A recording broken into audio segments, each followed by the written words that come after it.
जाति गणना को लेकर के देश में बहस छिड़ी हुई। कांग्रेस वाले राहुल गांधी को श्रेय देना चाहते हैं, बीजेपी वाले खुद को श्रेय लेना चाहते हैं, इसलिए कांग्रेस को गाली दे रहे हैं, नेहरू तक पहुंच गए।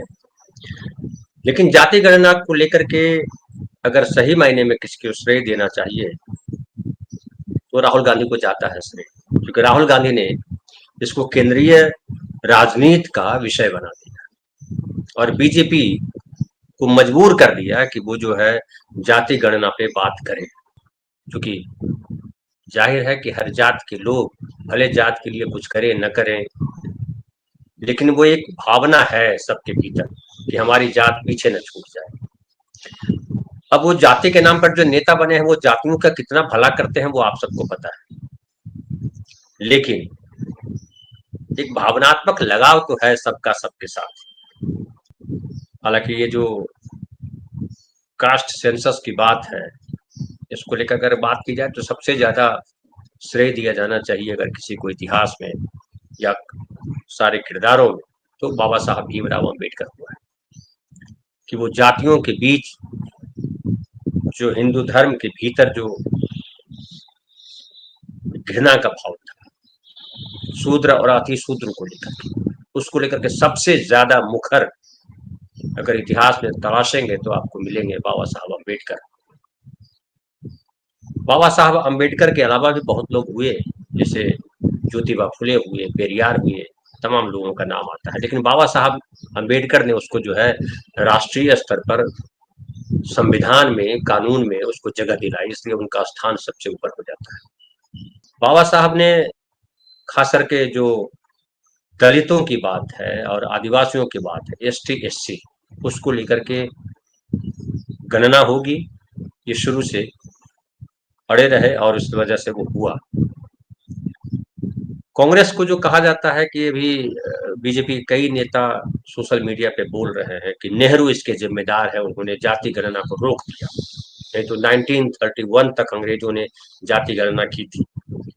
ये बात सही है कि जाति गणना 1931 तक होती रही, उसके बाद 1951 में जब पहली बार जनगणना हुई भारत की आजादी के बाद, तो केवल नेहरू का निर्णय नहीं था, उसमें अम्बेडकर भी थे, उसमें पटेल भी थे, उसमें मौलाना अबुल कलाम आजाद भी थे और उसमें नेहरू भी थे, और उन तमाम लोगों ने तय किया था कि इस पर जो है वो कास्ट सेंसस को रोका जाए, क्योंकि ऐसा मानना था लोगों का कि इससे अभी जो झगड़ा है वो और बढ़ जाएगा, बहुत सारे अंतर विरोध है जातियों के भीतर।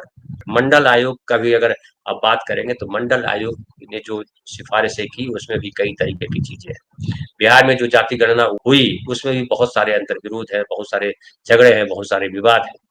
हम ये भी मानते हैं कि विवाद तो हमेशा रहेगा, संवाद जरूरी है कि बात होती रहे और जो चीज है उस डेटा के आधार पर काम हो, क्योंकि कोई चीज स्थायी नहीं है, उसको बदला जा सकता है समय के अनुसार। आरक्षण की ही बात अगर करें तो आरक्षण, अक्सर लोग कहते हैं जो आरक्षण विरोधी लोग हैं कि आरक्षण जो है वो 10 सालों के लिए प्रावधान किया गया था कि 10 सालों के बाद आरक्षण को खत्म किया जाए, लेकिन ये गलत धारणा है। 10 सालों के बाद आरक्षण खत्म किया जाएगा ये नहीं था, ताकि 10 सालों के बाद उसकी समीक्षा होगी और उसके आधार पर आगे निर्णय लिया जाएगा। लेकिन समीक्षा कहाँ होती है, क्योंकि सबको वोट की चिंता है, तो समीक्षा की जगह पे वो जो है उसको ठीक आगे बढ़ा दिया जाता है। और वोट भी कह देना बड़ा सरलीकरण है कि वोट की चिंता है। हमारा समाज बड़ा जटिल समाज, आप अपने अगर अगर आस-पास देखिए तो आपको पता चलेगा भाइयों में, अपने घरों में कितने झगड़े हैं, छोड़ दीजिए देश में और जातियों की बात, अपने घरों में कितने झगड़े हैं। और झगड़ा जो है हमारे खून में, हम शांति से रहना नहीं चाहते, हम भले कहें कि हम शांति प्रिय देश है, बुद्धिज्म यहाँ से शुरू हुआ। जातियों को लेकर के आजाद भारत में सबसे ज्यादा जो लड़ाई लड़ी उसको समाजवादी लोग कहते हैं, लोहियावादी लोग हैं। तो अभी के संदर्भ में अगर लीजिए तो नीतीश कुमार है, लालू प्रसाद यादव है, मुलायम सिंह यादव है, उनके बेटे हैं, दक्षिण भारत में भी ऐसे लोग हैं जो समाजवादी विचारधारा के लोग थे, उन लोगों ने लड़ाई लड़ी जाति को लेकर के, और इसीलिए लोहिया ने एक आंदोलन चलाया था जिसमें था कि आप जो है सरनेम हटाए, क्योंकि सरनेम से जातीय पहचान होती है और सरनेम पे आपको गर्व भी होता है कि मैं पांडे हूँ, मैं मिश्रा हूँ, मैं सिंह हूँ, मैं ठाकुर हूँ, वगैरह वगैरह वगैरह। अब तो जो दलित जातियां हैं उनने भी अपने भीतर वो पाल लिया है कि हमारी, हम इस जाति के हैं और ये गर्व है। अब उसके अलग मतांतर है, उसमें मैं नहीं जाता हूँ, लेकिन 2011 में जब यूपीए की सरकार थी, कास्ट सेंसस जो है उसमें कराया गया था, और सबकी कास्ट सेंसस में केवल पिछड़ों की और केवल दलितों की और केवल जो शेड्यूल ट्राइब लोग हैं उनकी नहीं है। कास्ट सेंसस का मतलब होता है सारी जातियों का हिसाब किताब, और कौन सी जाति सामाजिक स्तर पर कहाँ है, आर्थिक स्तर पे कहाँ है, राजनीतिक स्तर, वो तमाम स्तरों पे जानना जरूरी है। न्याय तभी होगा। और 2011 में यूपीए ने जनगणना करवाई थी, 2011 में जनगणना हुई थी, आपको याद होगा। तो उसमें उन्होंने किया था कि जो कास्ट सेंसस वाला भी रूप था, और ये पहली बार इस तरह का प्रयास किया गया था। उसके बाद यूपीए सरकार हट गई। 2014 में मोदी सरकार आई। कहने को एनडीए सरकार कह सकते हैं, लेकिन दरअसल वो मोदी सरकार थी। और जून 2014 में मोदी सरकार ने लोकसभा में कहा कि ये जो सामाजिक, आर्थिक और जातिगत जनगणना हुई थी, तो पूरा होने में 3 महीने का वक्त लगेगा। हालांकि आज तक उसकी सभी आंकड़े कभी जारी नहीं हो सके, जो आंकड़े उस समय आए थे यूपीए गवर्नमेंट ने निकाले थे। और 2018 में बीजेपी सरकार ने, यानी मोदी सरकार ने लोकसभा में कहा कि डेटा की प्रोसेस में कुछ गलतियों का पता चला। 2021 में मोदी सरकार ने सुप्रीम कोर्ट में हलफनामा दिया और कहा कि एससी एसटी के सिवा बाकी लोगों के बीच कास्ट सेंसस कराना प्रशासनिक रूप से बेहद दुरूह और जटिल है। यानी अब नीयत की बात, हम इसलिए हमने हेडिंग में लगाई है, किसकी नीयत कितनी साफ। 2021 में मोदी सरकार कहती है हलफनामा डाल करके सुप्रीम कोर्ट में कि एसटी एसटी के अलावा किसी भी कास्ट सेंसस को कराना प्रशासनिक रूप से बेहद दुरूह और जटिल है। इसका मतलब क्या होता है? इसका मतलब कि हम नहीं करा सकते। अगर जटिल है तो कैसे होगा, इस पर समाधान देना था कि जटिल है तो इन जटिलताओं को कैसे आसान किया जाएगा, लेकिन कहा कि नहीं। और वो एक टालने वाली, जिसको कह सकते हैं कि हलफनामा टालने वाला था कि हम डेटा किसी तरह से जाहिर न होने दें। कास्ट सेंसस से पहले ये साफ नहीं किया गया था कि किस जाति को दस्तावेज में किस तरह से लिखा जाएगा, ये मोदी सरकार ने लोकसभा में कहा। लिहाजा एक ही जाति को कुछ कर्मचारियों ने अलग स्पेलिंग में लिखा, कुछ ने दूसरी स्पेलिंग में। ऐसी कई स्पेलिंग एक ही जाति की हो गई, मतलब कई जाति बढ़ गई, अलग अलग जाति हो गई। 2011 के एसईसीसी में राष्ट्रीय और राज्य स्तर पर जातियों के मामले में बहुत घालमेल है।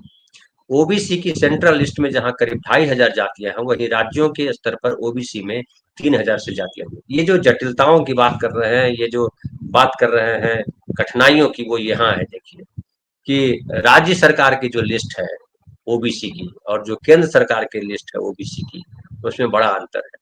केंद्र सरकार के लिस्ट में 2500 जातियां हैं ओबीसी में, और स्टेट जो गवर्नमेंट्स हैं उसके अगर लिस्ट जोड़े तो 3000 जातियां हैं, यानी 500 जातियां जो है वो बढ़ जाती है। सेंट्रल कमिटी, सेंट्रल रिपोर्ट उसमें लिस्ट में कम है। कई ऐसी जातियां हैं जो स्टेट ओबीसी लिस्ट में है, लेकिन सेंट्रल ओबीसी लिस्ट में नहीं है। मतलब स्टेट तो उसको ओबीसी मानता है, लेकिन सेंटर उसको ओबीसी नहीं मानता।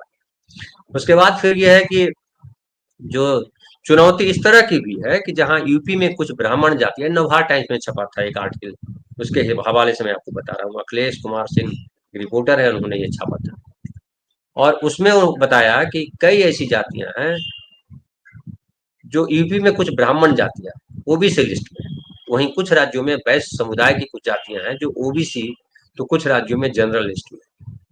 ये आपको भी पता होगा, कई सारी सच्चाई है कि कई जातियां जो है एक स्टेट में वो जो है सवर्ण हो जाती है, दूसरे स्टेट में जो ओबीसी हो जाती है। जैसे कि गुजरात में पटेल जो है वो ओबीसी में नहीं आते, अनरिजर्व कैटेगरी में आते हैं। लेकिन बिहार में जाइएगा तो, और उत्तर प्रदेश में जाइएगा तो कुर्मी जाति जो है ओबीसी में आती है। ऐसे ब्राह्मणों के साथ भी, ऐसे वैश्य के साथ भी है, तमाम लोगों के साथ है। कुछ राज्यों में जाट ओबीसी लिस्ट में नहीं है, वहीं कर्नाटक की ओबीसी लिस्ट में गौड़ शाश्वत ब्राह्मण भी जो है ओबीसी में आ जाते हैं। तमिलनाडु और केरल में अन्य पिछड़ा वर्ग की लिस्ट में ब्राह्मण भी शामिल है। तो ये इस तरह की चीजें हैं। अब इसमें जो एक महत्वपूर्ण बात आती है कि ये चीजें तो है, चूंकि हमारे समाज का जो ढांचा है वो विविधतापूर्ण है, और इसमें हर बार अगर सरकार ये प्रयास करती तो चीजें बदली जा सकती थी, इसमें कोई दो राय। और जो बीजेपी के लोग जो आरोप लगाते हैं कि नेहरू और उन लोगों ने नहीं चाहा कास्ट सेंसस हो, उसके पीछे वजह यही थी कि वो नहीं चाहते थे कि एक समाज में इस तरह का बंटवारा हो, चूंकि संविधान था और उनको लगा था कि संविधान बदल देगा चीजों को, क्योंकि सबको बराबर माना है हमारे संविधान ने। हम मनुस्मृति के आधार पर नहीं चल रहा है, ये जातियों का भेद जो है मनुस्मृति के आधार पर है। तो मनुस्मृति जब खत्म करते हैं और हम संविधान लाते हैं, तो ये विश्वास था लोगों का कि समाज में बदलाव आ जाएगा और समाज बदल जाएगा, और जातियों का जो अंतर है वो, जातियां रहेंगी लेकिन जातियों का अंतर जो है वो खत्म हो जाएगा, ये भेदभाव, ये घृणा का भाव खत्म हो जाएगा। ये उस समय के लोगों का सोचना था। अब कालांतर में ये नहीं हो पाया, ये अलग बात है। और अब तो जातियों के भीतर उपजातियां, उसमें भी झगड़ा है, उसमें बेटी रोटी का संबंध नहीं। ब्राह्मण, सारे ब्राह्मण आपस में एक दूसरे से ब्याह नहीं करते, राजपूत भी ब्याह नहीं करते, कुर्मी भी ब्याह नहीं करते, यादव भी एक दूसरे से वैसे ब्याह नहीं करते। आप जाइएगा गांव स्तर पे जाइएगा तो उसमें भी आएगा ये इस जाति के, हमसे नीचे वाली उपजाति है, हमसे नीचे वाली उपजाति है, इस तरह की चीजें आती। तो ये है। अब सवाल उठता है कि जो समस्या है तो उसका समाधान तो जरूरी। समस्या से अगर भागेंगे, जो हलफनामा बीजेपी सरकार ने 2021 में सुप्रीम कोर्ट में दिया कि ये कराना संभव नहीं है, चूंकि बहुत जटिल है और बहुत दुरूह है, तो ये तो बचने वाला भाव हो जाता है। अगर आप जटिल कह करके छोड़ देंगे तो कल समस्या और विकराल रूप लेगी, और समस्या का समाधान आवश्यक है, और समस्या का समाधान जाति गणना है, और समस्या का समाधान जो है जाति गणना के आधार पर उसका निराकरण है। संविधान का अनुच्छेद 246, इसमें कहा गया कि जनगणना का मामला केंद्र सरकार का है, लेकिन कर्नाटक, बिहार और तेलंगाना जैसे राज्यों ने इस दिशा में कदम उठाए।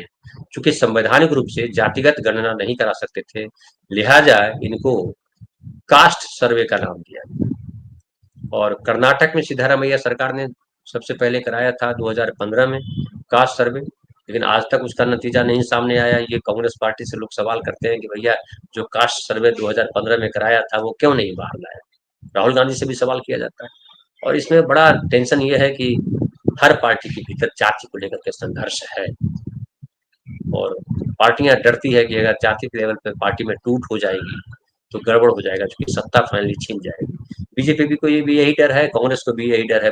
बाकी पार्टियों, जो रीजनल पार्टियां हैं, उसमें फिर भी एक स्टैंड लेते हैं, चूंकि उनका समर्थक मूल तौर पर उनकी जाति है। अगर बिहार, उत्तर प्रदेश की बात करें तो लालू प्रसाद हो या नीतीश कुमार हो, उनकी जातियों के लोग ओबीसी में आते हैं, तो उनके लिए वो सूट करता है, या जो और दूसरी जातियां हैं। लेकिन ममता बनर्जी जातिगत जो सर्वेक्षण है उसको अप्रिशिएट नहीं करती है, क्योंकि वो जो उनकी पार्टी का जो बड़ा आधार है वो ब्राह्मणवादी लोग, तो वो लगता है कि गड़बड़ हो जाएगा, उनका वोट बैंक फिसल जाएगा, चूंकि बनर्जी है वो ब्राह्मण खुद है।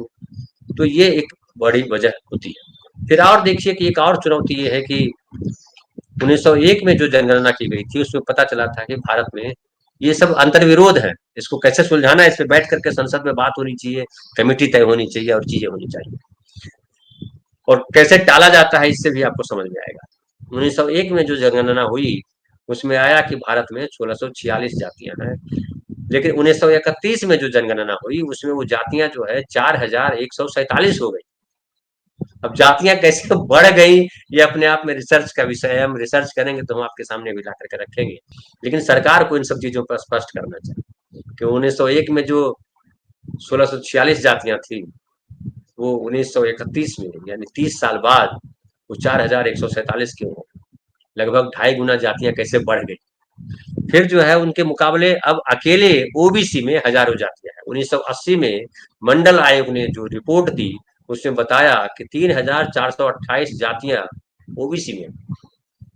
अब 1931 में 4147 जातियां कुल मिला करके थी, वो 1980 में 3428 जातियां हो गई केवल ओबीसी। अब बताइए जब खाली ओबीसी की इतनी जातियां हैं तो और जातियां कितनी होगी। तो इसी वजह से 4600 जातियां जो बताई जा रही है कि 2011 के सेंसस में SECC socio economic caste census हुआ, उसमें 4600 के करीब जातियां हो गई। तो जातियां कैसे बढ़ रही है ये अपने आप में रिसर्च का विषय है, और इस पर बात करना जरूरी है। और तो मंडल आयोग जो हुआ, मंडल आयोग में तो वो मूल तौर पे हुआ कि जो 27% आरक्षण जो उसकी सिफारिश थी वो एक्सेप्ट की गई, और उस सिफारिश को लेकर के बहुत बातें हुई कि कांग्रेस सरकार ने इसको रोक रखा था, चूंकि 80 में ये सिफारिश आ गई थी, लेकिन लागू नहीं किया। लागू करने के पीछे फिर वही वजह है जो बीजेपी वजह बताई 2014 में लोकसभा में, या जो है वही वजह जो है कांग्रेस ही बताते थे। तो कांग्रेस और बीजेपी का आमतौर पे जो है एक जैसा ही बर्ताव रहा। और अब सवाल उठता है कि राहुल गांधी ने जब ये राष्ट्रीय एक तरह से मुहिम छेड़ी और मुख्य एजेंडा बना दिया, हम श्रेय देने की बात इसीलिए कर रहे हैं।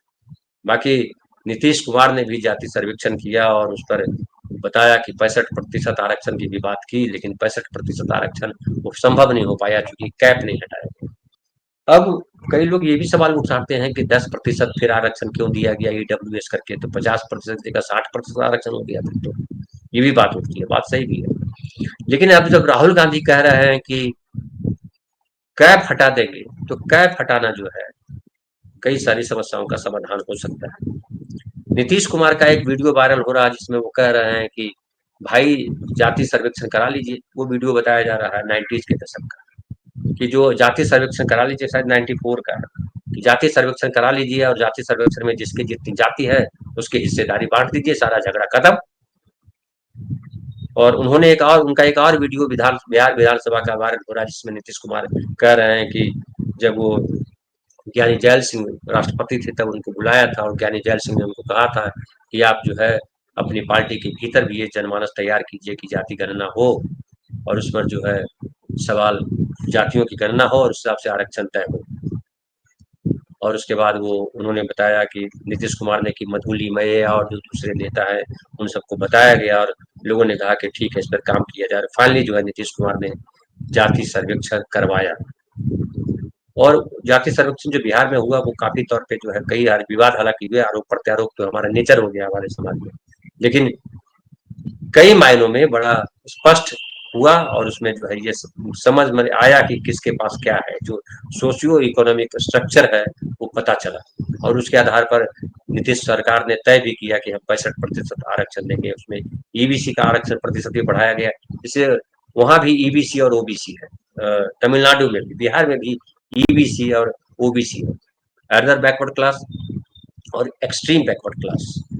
तो एक्सट्रीम बैकवर्ड क्लास का परसेंट बढ़ाया, फिर जो है करुणानिधि जी ने वहाँ तमिलनाडु में एक्सट्रीम बैकवर्ड क्लास को अलग किया था, 20% आरक्षण उसका अलग से दिया था।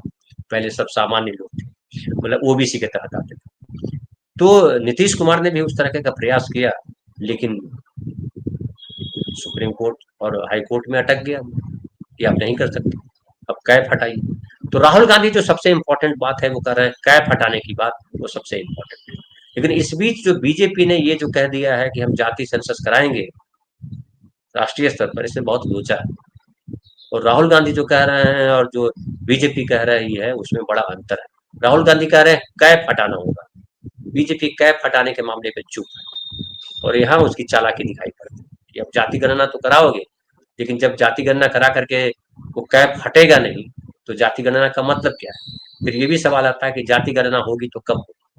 अब 2026 में जनगणना होगी और जनगणना के बाद जो है 27 में रिपोर्ट आएगी और उसमें जाति गणना की रिपोर्ट भी आएगी, फिर 27 में आएगी। फिर जो बताया है बीजेपी ने सुप्रीम कोर्ट में जाकर के कि 2021 में कि बड़ी जटिल और दुरूह है, वो जटिल और दुरूह को आसान कैसे किया जाए, इस पर बीजेपी अभी मौन है। बीजेपी ने कोई जवाब नहीं दिया है कि 2021 से 2025 हो गया, उस पर क्या काम किया बीजेपी, कोई काम नहीं किया।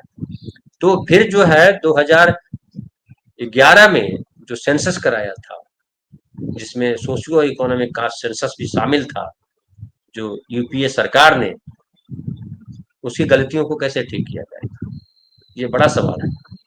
और आप ठीक करते रहिए जब ठीक करना है, लेकिन सबसे बड़ा सवाल है कि कैप हटाइए, जो राहुल गांधी कह रहे हैं, बड़ा इंपॉर्टेंट बात कर रहे हैं। बीजेपी सरकार अगर जाति सेंसस को लेकर के, कास्ट सेंसस को लेकर के सीरियस है तो मोदी सरकार को अगले सेशन में वो करना चाहिए कि भैया जो कैप है वो फिलहाल हम जो है 70% कर देते हैं। हमारे साथी एक कल कह रहे थे हमारे ये बरसाती लाल जी की 70% क्यों, रात वाले 90% क्यों नहीं, क्योंकि हुआ तो यही है कि 90% जो है 100 में 90 शोषित है, 90 भाग हमारा है। बिहार में बड़ा चर्चित नारा था, जगदेव बाबू का नारा था।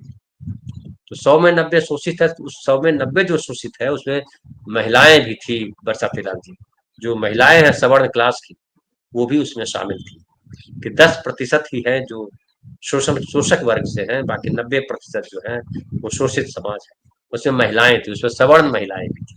तो इसलिए वो है 70% हम इस आधार पे कह रहे हैं कि भाई कम से कम 70% कर दो कि जो तमिलनाडु में है 69% की जो है का आरक्षण है, बिहार में 65% की बात की जा रही है, तो चलो फिलहाल 70% मान लो, फिर जब कास्ट सेंसस सही तरीके से हो जाएगा तो आप प्रतिशत बढ़ा दीजिएगा। लेकिन कास्ट सेंसस के आधार पर जब बढ़ाएंगे तो फिर ये समस्या खड़ी होगी, कास्ट सेंसस सही नहीं है, और यही पेच हर बार फंसाया जाता रहेगा। तो अगर जो राहुल गांधी कह रहे हैं कि हम कैप हटाएंगे, कैप अगर हटा दिया जाता है तो बहुत मामले सुलझा लिए जाएंगे। फिर एक बात ये है कि जो आया है 2011 में जो कास्ट सेंसस हुआ, जिसमें बीजेपी ने भी कहा और हमने आपको बताया भी अभी कि कई जातियां जो है एक स्टेट में, जातियां उपजातियां कहिए कि एक स्टेट में जो है वो ओबीसी में है, दूसरे स्टेट में जनरल में, कई तो ऐसे हैं कि एक स्टेट में ओबीसी में है, दूसरे स्टेट में शेड्यूल कास्ट में। ये एक बड़ा झगड़ा है, तो राष्ट्रीय स्तर पर उसका सुलझाना मुश्किल है, लेकिन स्टेट पर अगर किया जाए कि कास्ट सेंसस जो आप स्टेट को दे दीजिए कि कास्ट सेंसस जो है वो स्टेट कराएगा, जैसे बिहार ने कराया, तेलंगाना ने कराया, वैसे तमाम स्टेट गवर्नमेंट का वो मुद्दा बन जाए कि कास्ट सेंसस आप अपने स्टेट में कराइए, अपने स्टेट के आधार पर तय कीजिए और उस पर हम आरक्षण दिया जाएगा। सेंट्रल गवर्नमेंट जो है केवल जनगणना कराए, जनगणना कराए। अब इसमें कहा जाएगा बहुत खर्चा हो जाएगा, अरे खर्चा तो हर चीज में होता है यार, बकवास करने में भी खूब खर्चा होता है, रैलियां करने में कम खर्चा थोड़े होता है। रैलियों का हासिल क्या है? ये जो बड़ी बड़ी रैलियां होती है नेताओं की, उसमें क्या हासिल होता है, क्या मिलता है? फाइनली वही सब लोग बैठते हैं, रैली में कितने लोग जा रहे हैं, और रैली में जो जा रहे हैं भाषण वो टीवी के माध्यम से, यूट्यूब के माध्यम से लोगों तक पहुंचता है, अखबारों के माध्यम से लोगों तक पहुंचता है। तो फिर रैलियों का मतलब क्या? शक्ति प्रदर्शन। तो हम तो तमाम राजनीतिक पार्टियों से कहते हैं कि भैया रैलियां खत्म कर दो। सवाल है कि पहले आप कैप तो हटाओ, आरक्षण की मंशा, आरक्षण में आप कहाँ खड़े हो, आरक्षण देना चाहते हो नहीं देना चाहते हो? तो कांग्रेस तो आरक्षण पे तैयार है, बीजेपी कहाँ तैयार है? बीजेपी का कौन सा कदम मानेंगे जिसमें लगेगा कि आरक्षण को उसने समर्थन दिया? और आरक्षण को अगर समर्थन दिया तो वो ईडब्ल्यूएस लेकर के आ गया, जो आरक्षण विरोधी आरक्षण, वो आपने आर्थिक आधार कर दिया, और आर्थिक आधार में आपने जो है उसमें सवर्णों को रखा है, तो सवर्णों का आरक्षण है, वो आरक्षण वाला जातिगत भेदभाव का आरक्षण है, वो नहीं है। तो ये जो मसला है वो बड़ा जटिल नहीं है, जटिल बना दिया गया, और जटिल इसलिए बनाया है कि हमारी नीयत नहीं है। कांग्रेस को अक्सर ये लोग लपेटते रहते हैं, लेकिन मैं एक और बताऊं कि जो जो बीपी सिंह की सरकार थी, और उस सरकार में हुआ ये था कि नौकरियों में 27% आरक्षण जो है वो पिछड़ों को मिल गया था, कि नौकरियों में 27% आरक्षण। और उस आरक्षण में भी आप जान लीजिए कि जब आप कहते हैं बीजेपी के लोग की पानी पी पी करके आरक्षण के खिलाफ बोला, 1.5 घंटा बोला या पता नहीं कितने घंटा बोला, तो भाई आप समर्थन में कहाँ बोल रहे थे? आप अपना वीडियो दिखाइए बीजेपी वालों कि हम आरक्षण के समर्थन कर रहे थे, कोई ऐसा वीडियो मैंने नहीं देखा है। व्हाट्सएप यूनिवर्सिटी या और जो लोग हैं, कहीं कोई वीडियो दिखाइए कि बीजेपी समर्थन में खड़ी थी कि नहीं आरक्षण तो होना चाहिए, हम बीपी सिंह के साथ खड़े हैं, कहीं नहीं है। आप आजादी के समय जब नेहरू विरोध कर रहे थे, मान लिया कि आप कह रहे हैं कि नेहरू विरोध थे कास्ट सेंसस के, आप कहाँ समर्थन में थे? वो कोई वीडियो दिखाइए, अपने नेता का बयान दिखाइए कि आपके नेता कह रहे थे कि नहीं हम तो कास्ट सेंसस चाहते हैं। आपके नेता तो कह रहे थे कि मनुस्मृति लागू किया जाएगा, आपके नेता कहाँ संविधान के समर्थन में थे? तो संविधान में तो कास्ट सेंसस की बात है, कम से कम उसमें आरक्षण की बात है संविधान में, और उस संविधान को कांग्रेस ने समर्थन दिया था, कांग्रेस संविधान लेकर के आई थी, आप कहाँ थे? ये सवाल कांग्रेसियों को ही पूछना चाहिए कि भैया बीजेपी वाले तुम संविधान के समय कहाँ थे? संविधान में आरक्षण की बात है, संविधान में कास्ट सेंसस की बात है, लेकिन आप मनुस्मृति में कास्ट सेंसस कहाँ है जो आप लेकर के आना चाहते थे? ये भी सवाल है। फिर बीपी सिंह के समय आप कहाँ थे? कालेलकर रिपोर्ट की अक्सर बात की जाती है, कालेलकर रिपोर्ट को लेकर के बीजेपी वाले कहाँ खड़े हो गए, जनसंघ वाले कि नहीं कालेलकर रिपोर्ट को लागू करो? कहीं ऐसा बयान हो तो बताइए। फिर आप बीपी सिंह का प्रसंग मैं बता रहा हूं कि आप मंडल के जवाब में कमंडल लेकर के निकल गए, तो कमंडल मंडल का जवाब दे रहे थे ना, कांग्रेस पार्टी तो नहीं निकल के निकली कमंडल, आप लेकर के निकले कमंडल, और कमंडल लेकर के निकले कि हम जो है हिंदू एकता पे चल रहे हैं। हिंदू एकता की जब बात करेंगे फिर मनुस्मृति ले आते हैं, हिंदू राष्ट्र ले आते हैं। और जो 11 सालों से नरेंद्र मोदी जी की सरकार है, उस सरकार ने क्या किया वो सबको पता है। उत्तर प्रदेश हो, मध्य प्रदेश हो, तमाम जगहों पे आरक्षण है, बावजूद इसके जितना है आरक्षण, वो भी आरक्षण आप देने को तैयार नहीं है। आप उसको नॉन फाउंड सुटेबल करके कैंसिल कर देते हैं, आप उनकी संख्या कम कर देते हैं, आप उनको तरह तरह से परेशान करते हैं, आप जबरिया करते हैं। 69,000 शिक्षकों की बहाली का जो मैटर है उत्तर प्रदेश में, वो क्या है, जबरिया आपने किया है कि आप हम आरक्षण नहीं देंगे। और आप तमाम लोग आरक्षण के विरोध में जितने बोलते हैं लोग, सब सारे लोग बोलने वाले कौन है, सब बीजेपी समर्थक।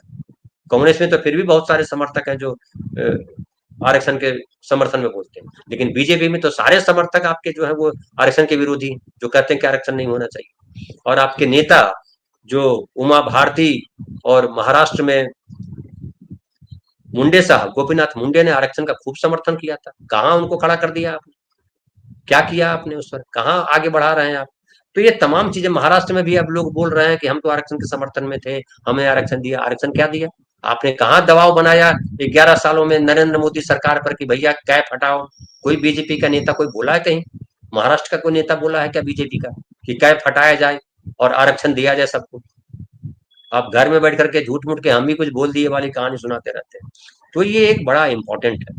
और सुरेंद्र तंवर जी कह रहे हैं कि राजीव गांधी ने पानी पी पी कर मंडल को कोस रहे थे, तो यह बात राजीव जी के साथ गई।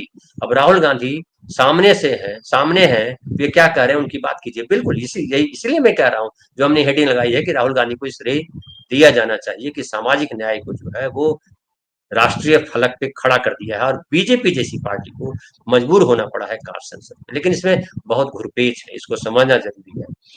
और तो अब सवाल उठता है कि ये जाति गणना जो है वो इसीलिए लाया गया है क्योंकि एक तीर से दो शिकार हो जाए। एक तो बिहार में जो है एक बढ़ जाता है कि राहुल गांधी तो जो है कास्ट सेंसस की बात कर रहे हैं, यहाँ विरोध किया वहां विरोध किया। अब बीजेपी देखिए, बीजेपी ने कास्ट सेंसस को अलाउ कर दिया, नरेंद्र मोदी सरकार ने अलाउ तो कर दिया, लेकिन कास्ट सेंसस को लेकर के आपने क्या बोला है ये साथ में रहेगा। और कास्ट सेंसस को अलाउ कर दिया ये तभी माना जाएगा जब आपकी सरकार अभी केंद्र में है, आप कैप हटाएं। बीजेपी अगर कैप नहीं हटाती है तो इसका मतलब बीजेपी की चालाकी है और बीजेपी आरक्षण के विरोध में है, ये माना जाएगा और बिहार में भी माना जाएगा। करो 70%, कैप हटाओ, अभी नया सेशन आएगा, नए सेशन में तुरंत ये लागू करो। राहुल गांधी को स्टैंड लेना चाहिए। हमने अनिल जैन भाई को कहा है, कल ही सुबह में हमने अनिल जैन भाई को कहा कि आप कांग्रेस को कहिए कि आप जो है 70% आरक्षण जो है वो दे, कैप हटाओ, तब माना जाएगा कि आप समर्थन में खड़े हो। क्या बीजेपी ये काम करती है, ये बड़ा इंपॉर्टेंट है। बीजेपी की मंशा क्या है, और जो नरेंद्र मोदी जी पहलगांव वाला मुद्दा, ये जाति गणना वाला मुद्दा क्या इसलिए लाया है कि जातिगत मुद्दे के तहत बहस होगी और पहलगांव दब जाएगा और एक झगड़ा होगा, फिर कास्ट सेंसस भी नहीं कराएंगे, क्या इसलिए लाया है। बहुत सारे संदेह है बीजेपी सरकार को लेकर, क्योंकि आरएसएस की मंशा किसी लेवल पे नहीं। कांग्रेस पार्टी के साथ राहुल गांधी के साथ एक प्लस पॉइंट ये हुआ कि राहुल गांधी ने उसको खींच करके सामाजिक न्याय को एजेंडा बना दिया है। आने वाले कई सालों तक जब तक सामाजिक न्याय पे कुछ ठोस नीति नहीं बन जाती, जैसे कमंडल वाले मसले पे हुआ ना कि राम मंदिर बन गया, एक निर्णय तक पहुंच गया, तो मंडल वाले मुद्दे पर अब सवाल उठता है कि क्या सामाजिक न्याय को लेकर के कैप जो सबसे इंपॉर्टेंट कैप वाला मुद्दा क्या होगा, ये राहुल गांधी को श्रेय जाएगा। और राहुल गांधी को इस पर अपनी पार्टी के भीतर भी लड़ाई लड़ना पड़े तो लड़े, हालांकि वो लड़ रहे हैं और अंतर विरोध बहुत ज्यादा है। ब्राह्मणवादी है या कहिए जो सामंतवादी है या जो कहिए सवर्णवादी है, उसके भीतर अभी भी ये दुख है कि अगर कास्ट सेंसस होता है, अगर कैप हटता है तो उनके लोगों को इसका नुकसान झेलना पड़ेगा। और ये जो बीजेपी को जो वोट देते हैं, ये जो उनके नेता हैं, पिछड़े और दलित नेता, खास करके पिछड़े, उनको इस बात पे लड़ाई लड़नी चाहिए, लेकिन उनकी हैसियत लड़ने की है नहीं। और बहुत चालाक कदम उठाया है आरएसएस ने, इसको समझना जरूरी है। बहुत दिक्कतें हैं समाज में, जटिलताएं हैं, दुर्ग है। बीजेपी जो कहती है इसमें आसान, ये बात भी सही है, लेकिन राहुल गांधी जिस तरह से पूरी लड़ाई लड़ रहे हैं, राहुल गांधी के साथ खड़ा होना चाहिए कम से कम पिछड़ों दलितों, क्योंकि राहुल गांधी ईमानदार मंशा लेकर चल रहे हैं। और राहुल गांधी को ये श्रेय हम देंगे कि वो जो है मेन स्ट्रीम में कास्ट सेंसस को, आरक्षण को लाकर खड़ा कर दिया। और जो प्राइवेट, अब तो प्राइवेट कंपनियों में भी बात कर रहे हैं राहुल गांधी कि प्राइवेट कंपनियों में भी आरक्षण देना होगा, वहां भी देखना होगा। ये बहुत बड़ी बात है। और अगर ये होता है तो राहुल गांधी कितना भी आपको गाली दीजिए, बड़ा सही कहा है कि संसद में कि हमको गाली दीजिए लेकिन कास्ट सेंसस होगा, आरक्षण का कैप हटेगा, और ये जिद राहुल गांधी की जो है ऐतिहासिक पुरुष बना देगी। तो आज नहीं कल, 25 साल के बाद राहुल गांधी इतिहास पुरुष के तौर पे याद की। सामाजिक न्याय जो है, जो हमारे प्रियम्बल में सबसे पहला शब्द है, सामाजिक आर्थिक राजनैतिक न्याय, उस दिशा में राहुल गांधी चल रहे हैं, ये बहुत बड़ी बात है। तो ये बात बड़ा इंपॉर्टेंट है। इसलिए कास्ट सेंसस, और कास्ट सेंसस से ज्यादा मैं इंपॉर्टेंट मानता हूँ कि अभी कैप हटाओ, ये अभियान चलाया जाना चाहिए।